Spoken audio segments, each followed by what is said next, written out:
তুমি কি এমন কিছু চাইছো যেটা পাওয়া অসম্ভব? তুমি কি এমন কাউকে চাইছো যাকে পাওয়া সত্যিই অসম্ভব?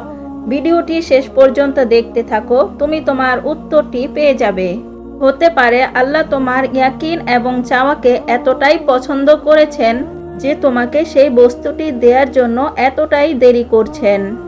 তুমি কি জানো তোমার আল্লাহ চোখের পলকেই সবকিছু বদলে দিতে পারে? তোমার আল্লাহ কি থেকে কি করতে পারে তুমি সেটা কল্পনাও করতে পারবে না। প্রত্যেকের কান্না তিনি শোনেন অশ্রুহীন নীরব কান্নার ধ্বনিও। এমন ব্যক্তির কান্নাও তিনি শুনেন যারা তোমার আমার কানে পৌঁছায় না। পৃথিবীতে টপকে পড়া প্রতিটি অশ্রু বিন্দু তিনি দেখেন। এমনকি আল্লাহ জানেন তুমি কতটা কষ্টে আছো। তোমার দেহ মনকে অস্থির করে রাখার যন্ত্রণা তার দৃষ্টি এড়াতে পারে না। তুমি যেখানেই একা হও না কেন সেখানেই তিনি তোমাকে আগলে রাখেন, কারণ তিনি তোমার রব, তোমার আল্লাহ। তাই তিনি তোমাকে কখনোই একা ছাড়তে পারেন না, এক মুহূর্তের জন্য। যেখানেই থাকো না কেন তিনি তোমাদের সাথে আছেন। সূরা হাদীদ আয়াত 4। একজন আপু বলেছিল কিভাবে তিনি তার প্রিয় মানুষটিকে পেয়েছিলেন দোয়ার মাধ্যমে। বর্তমানে তাদের বিবাহ হয়েছে, এমনকি তারা এখন একসাথে সুন্দরভাবে আছেন। এমনকি তিনি বলেছিলেন, আলহামদুলিল্লাহ আলহামদুলিল্লাহ, আমার দোয়া কবুল হয়েছে। যেটা আমার জন্য অসম্ভব হয়েছিল সেটা আল্লাহ তাআলা আমার ভাগ্যে দিয়ে দিয়েছে। তিনি আরও বলেছিলেন, আল্লাহ আমাকে এবং আমার প্রিয় মানুষকে এক করে দিয়েছেন। আলহামদুলিল্লাহ, আমাদের বিয়েটাও হয়ে গিয়েছে। তিনি বলেছিলেন, যেটা আমার জন্য অসম্ভব ছিল সেটা আমি আমার রবের উপর ছেড়ে দিয়েছিলাম। দোয়ার মাধ্যমে আল্লাহ তাআলা আমার অসম্ভব কাজকে সহজ করে দিয়েছেন। আলহামদুলিল্লাহ, তুম্মা আলহামদুলিল্লাহ। তিনি বলেছিলেন, আমাদের জন্য সবাই দোয়া করিয়েন। প্রিয় ভাই ও বোনেরা, একটা জিনিস মনে রাখবেন, তোমরা যে কোনো জিনিসই আল্লাহর কাছে চাও না কেন সেটার জন্য তোমার আল্লাহর উপর তাওয়াক্কুল করতে হবে, কারণ আল্লাহর উপর তাওয়াক্কুল করা ছাড়া কোনো জিনিসই সম্ভব নয়। আর আল্লাহর উপর তাওয়াক্কুল করা ছাড়া তুমি কোনো জিনিসই পাবে না। আল্লাহর উপর তাওয়াক্কুল করলে তবেই না দোয়া কবুল হবে। মনে যদি তোমার বিশ্বাস না থাকে তাহলে তোমার দোয়া কিভাবে কবুল হবে? তাওয়াক্কুল করো, এমনভাবে তাওয়াক্কুল করো যেভাবে নূহ আলাইহিস সালাম বিশাল বন্যার সময় আল্লাহর উপর তাওয়াক্কুল করেছিলেন। তাওয়াক্কুল করো যেমনিভাবে ইব্রাহিম আলাইহিস সালাম বিশাল উত্তপ্ত আগুনের মধ্যে নিক্ষেপ হওয়ার সময় আল্লাহর উপর তাওয়াক্কুল করেছিলেন। তাওয়াক্কুল করো যেমনিভাবে মূসা আলাইহিস সালাম পিছনে ফেরাউন এবং সামনে বিশাল সমুদ্র, যাওয়ার কোনো পথ ছিল না, তখন তাওয়াক্কুল করেছিলেন। তাওয়াক্কুল করো যেমনিভাবে ইউসুফ আলাইহিস সালাম অন্ধকার কূপের মধ্যে করেছিলেন। তাওয়াক্কুল করো যেমনিভাবে ইউনুস আলাইহিস সালাম মাছের পেটে করেছিলেন। তাওয়াক্কুল করো যেমনিভাবে আইয়ুব আলাইহিস সালাম অসুস্থতার সময় করেছিলেন। তাওয়াক্কুল করো যেমনিভাবে বিবি হাজেরা আলাইহিস সালাম উত্তপ্ত মরুভূমিতে করেছিলেন। তাওয়াক্কুল করো যেমনিভাবে হযরত আসিয়া আলাইহিস সালামকে ফেরাউন উত্তপ্ত তেলে নিক্ষেপ করার সময় তিনি আল্লাহর উপর তাওয়াক্কুল করেছিলেন। তাওয়াক্কুল করো যেমনিভাবে জাকারিয়া আলাইহিস সালাম তিনার স্ত্রী বন্ধ্যা হওয়ার পরেও সন্তানাদি চেয়ে আল্লাহর কাছে দোয়া করেছিলেন।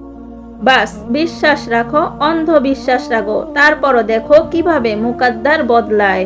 দেখবে কিভাবে পরীক্ষার শিকল খণ্ড খণ্ডভাবে ভেঙে যায়, কিভাবে মুজেজার দরজা খুলে যায়। তুমি না বললেও তোমার ইচ্ছে আল্লাহ তাআলা জানেন, কিন্তু তোমার রব পছন্দ করেন যে তুমি নিজে এটা বলো। তারপর তিনি মুজেজা করেন, যেভাবে তিনি মূসা আলাইহিস সালামের জন্য করেছিলেন। আর দোয়ার সবচাইতে বড় মুজেজা হলো দোয়া সেইখান পর্যন্ত পৌঁছে যায় যেখানে মানুষ কখনোই পৌঁছাতে পারে না। এমনকি আল্লাহর কাছ থেকে মুজেজা পর্যন্ত, কুন থেকে ফায়াকুন পর্যন্ত প্রতিটা জায়গায় পৌঁছে যায়। আল্লাহ কিছু মানুষের দোয়া সাথে সাথেই কবুল করে নেন, আর কিছু মানুষের দোয়া বারবার চাইতে হয়, কারণ সেই মানুষের দোয়াগুলোই আল্লাহর কাছে সবচাইতে বেশি পছন্দনীয় হয়। আর সেই দোয়ার জন্য আল্লাহর কাছে বারবার চাওয়া আল্লাহর অনেক পছন্দনীয়। আর এই জন্যই আল্লাহ সেই দোয়াগুলো একটু পরে দেন, কিন্তু তিনি তোমাকে কখনোই খালি হাতে ফিরাবেন না। তোমার আল্লাহর কাছে চাওয়া ছিল না, হয়তো ওই দোয়া তিনার মুকাদ্দারে লেখা হবে। তোমার দোয়া কবুল হওয়ার জন্য তুমি সাথে সাথেই চাইছো। হতে পারে তোমার দোয়া একটু দেরিতে কবুল হচ্ছে, তার অর্থ এটা নয় যে তোমার রব দোয়া কবুল করবেন না। তাহাজ্জুদে দোয়া কবুল হওয়ার জন্য 7 আসমানের দরজা খুলে দেওয়া হয়। আর আল্লাহ তাআলা এমন মুজেজা করেছেন যেটা না জমিনবাসী দেখেছেন না আসমানবাসী দেখেছেন।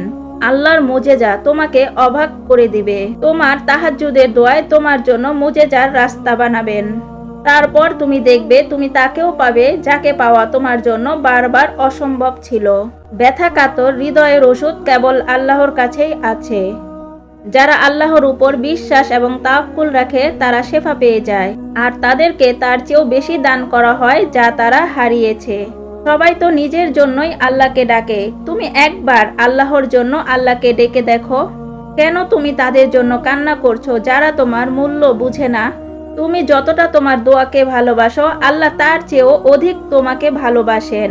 আর এই জন্যই আল্লাহ তোমার থেকে কিছু মানুষকে দূর করে দিয়েছেন, কারণ তারা তোমার জন্য শুধুই কষ্ট নিয়ে আসে। এমন অনেক কিছুই তো ছিল যাকে তুমি নিজের ভেবেছিলে, কিন্তু তার থেকে কষ্ট ছাড়া তুমি কিছুই পাওনি।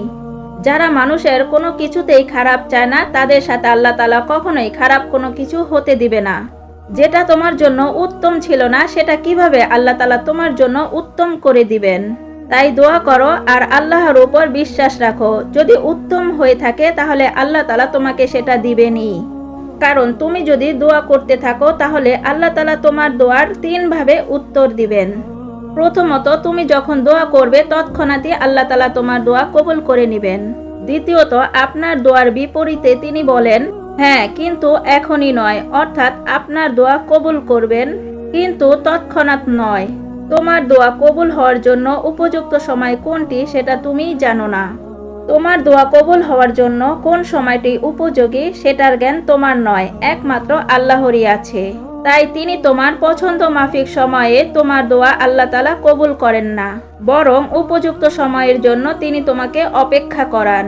তৃতীয়ত, তোমাকে নিয়ে আমার আরো পরিকল্পনা রয়েছে, অর্থাৎ দোয়ার মাধ্যমে তুমি যা কিছু চাইছো সেটা তোমার জন্য অকল্যাণ হতে পারত, অথবা তুমি যেই কল্যাণকর বস্তুটা চাইছো তার চেয়েও অধিক কল্যাণকর বস্তু আল্লাহ তোমার জন্য নির্ধারণ করে রেখেছেন যা তোমার পরিকল্পনাতেও নেই। তাই তুমি যখন দোয়াতে যা কিছু চাও তাই আল্লাহ তাআলা তোমাকে দেন না, বরং আল্লাহ তাআলা তার থেকেও অধিক কল্যাণকর বস্তুর দিকে তোমাকে ধাবিত করান। ভিডিওটি ভালো লাগলে অবশ্যই আপনি শেয়ার করবেন, কারণ আপনার একটি শেয়ারের মাধ্যমে যদি অন্য কেউ দেখে তার একটু উপকার হয় তাহলে আপনিও এর সওয়াব পাবেন। সবাই ভালো থাকবেন, সুস্থ থাকবেন। আল্লাহ হাফেজ।